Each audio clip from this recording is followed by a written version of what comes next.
कवि सम्मेलन देख देख के घर की शीला देवी को शेर और शायरी का बुखार चढ़ गया था। अब वो सीधे मुंह किसी को जवाब ही नहीं देती थी। उनके पति और उनका बेटा तो काम करने घर से बाहर चले जाते थे और उनकी शायरी झेलनी पड़ती थी बहू रेणु को। अब सास बोलती नहीं, अर्ज करती थी, संदूक पे रखी संदूक, संदूक में रखे झुमके, बहू झुमके निकाल के दे मेरे, कहाँ लगा रही है ठुमके। माँ जी, झुमके तो आपके निकाल दूंगी मैं, लेकिन आपके दिमाग से ये शायरी का भूत कैसे निकलेगा? छोटे लोग नहीं समझेंगे, शायरी है शौक बड़ा, तू अपने काम से काम रख, मेरे काम में मत टांग अड़ा। शौक अलग बात है, लेकिन हर चीज में अपना शौक डाल देने से जगह साई हो सकती है सासू माँ। अरे मैं हूँ एक नंबर कलाकार, कोई ऐसी वैसी बला नहीं, तुम घर के कामों में उलझी, समझोगी मेरी कला नहीं।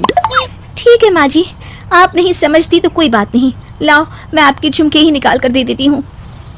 बहू सास के झुमके निकाल कर देती है और वहाँ से चली जाती है। शाम को बहू अपने पति से शिकायत करती है, सुनिए जी, आप माँ को कुछ समझाते क्यों नहीं?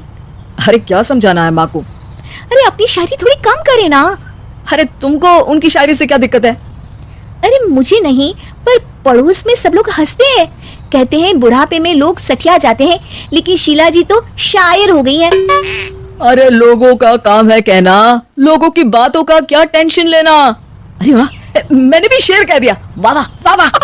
देख लो, तुमसे किसी ने कहा नहीं और तुम्हारे सामने कोई माँ की बुराई नहीं करता तो तुमको फर्क नहीं पड़ रहा। अरे तुम खामखा की बात का बतंगड़ बना रही हो। चलो चाय बना कर ले आओ मेरे लिए, साथ पियेंगे, कोई ढंग की बातें करेंगे। रेणु चाय बनाने लगती है। पहले वो अपने पति को चाय देती है, फिर सास को और आखिर में अपने ससुर को। लेकिन वो देखती है कि ससुर जी कुछ परेशान से हैं। क्या हुआ ससुर जी, कोई बात हो गई है क्या? अरे तेरी सास बात बात पे शायरी करती है। कल मैंने पूछा कि खाना खाया तो तेरी सास ने क्या जवाब दिया पता है? अरे गलती की और आरोपी ने कोड़े खा लिए फटाफट, खाना तो नहीं पर पकोड़े खा लिए झटाझट। अब बता क्या जवाब दूं इस बात का? वो तो सभी से शायरी में ही बात कर रही हैं, मुझे भी समझ में नहीं आता कि क्या करूं मैं। बेटा उसको उसी की भाषा में जवाब देना पड़ेगा। मैं तो आम बातचीत में भी उसके सामने कुछ नहीं बोल पाता, शायरी में क्या बोलूंगा भला। ससुर ने जैसे ही कहा कि उसको उसी की भाषा में जवाब देना पड़ेगा, बहू को ये बात जच गई। अगले ही दिन वो शायरी की कुछ किताबें लेकर आई और शायरी की प्रैक्टिस करने लगी ताकि सास को उन्हीं की भाषा में जवाब दे सके। उसने दिन रात एक कर दिए। एक दिन सब साथ में बैठकर टीवी देख रहे थे, तभी रेणु सबके लिए बिरयानी बनाकर लाती है, लेकिन सास को बिरयानी भाती नहीं। कौवा करता काऊ काऊ, चिड़िया बोलती ची ची, इतना खराब बिरयानी बनाई है कि मुंह से निकले छी छी। बस इसी मौके का तो बहू को इंतजार था, क्योंकि अब बहू सास को उसी की भाषा में जवाब देने के लिए तैयार थी। माँ जी हमको अपनी ये बेकार शायरी ना सुनाइए, जैसी भी बनी है बिरयानी चुपचाप खाइए। ससुर जी और रेणु के पति ने रेणु का जवाब सुनते ही जोर से ताली बजाई और सास ने जब रेणु का शायराना जवाब सुना तो उनके गले में बिरयानी अटक गई। बहू ने एक और शायरी का तीर छोड़ा।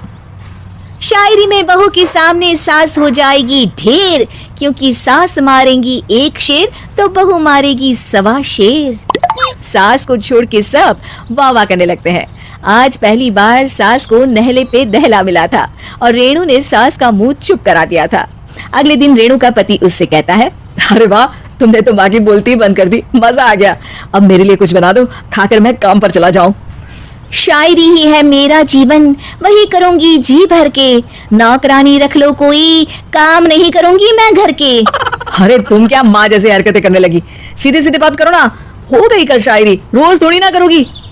शीशी भरी गुलाब की पत्थर पे फोड़ दो, जो मुझे शायरी से रोके उसके कान मरोड़ दो। पति घबराकर वहां से चला जाता है और बाहर उसके पिताजी के पास जाकर बैठ जाता है। दोनों अपनी बीवियों की शायरी से परेशान है।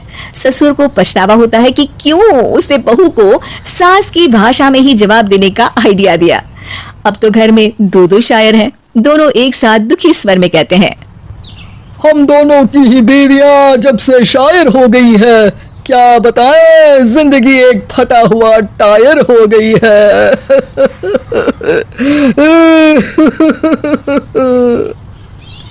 हम दोनों की ही बीवियां जब से शायर हो गई है, क्या बताए, जिंदगी एक फटा हुआ टायर हो गई है।